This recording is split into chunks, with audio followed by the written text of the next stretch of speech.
So just like we pointed out, the features that are built into footwear that Chris adequately pointed out are Band-Aid and not to be used in the long term. You can have long-term foot and body health if you start approaching a class of footwear. It has many different names. Some of the names I'm not quite a fan of.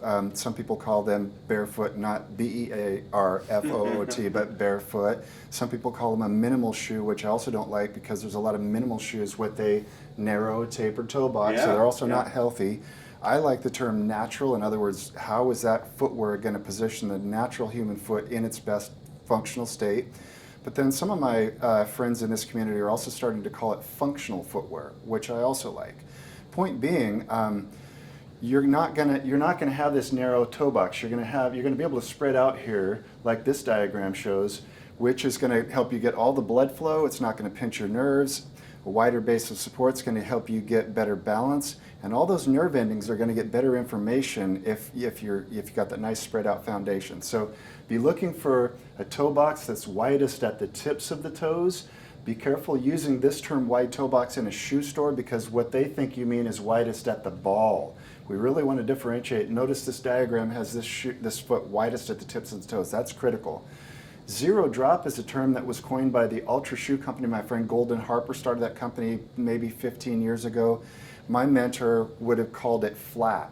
And basically what that means is you do not have an elevated heel and the front of the shoe is the same level as the back of the shoe. Industry term these days is zero drop, means the same thing as flat.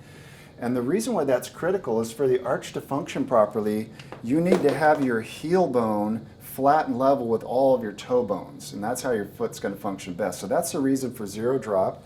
The thin outsole is really critical for you to get that proprioceptive input. Like Chris mentioned, there's somewhere around 200,000 nerve endings in our feet. If you've got a very thin protective covering, just enough to protect you, but not enough to blunt that good neurologic information, your body's going to function better, as Chris knows. And then less is more. One of the things too we're focusing on is a heavier shoe makes the body work harder, you know? So lightweight's good. So widest at the tips of the toes, no arch supporting mechanisms, no elevated heel, no rigid toe spring, lightweight, it's gonna be good. Yeah, one of the criticisms that we get with barefoot shoes sometimes is it's just a modern version of moccasins. And I'm like, well, thank you for the criticism. Yes, that's what it is.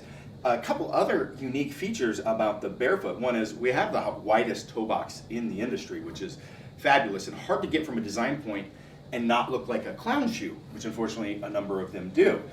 There's no wrap. Our construction actually leaves this pliable in all those directions. So if we reference back to our twisted plane, still some of the minimalist shoes, they'll wrap the sides and they may flex one way, but we lose a lot of this torsional in there as well.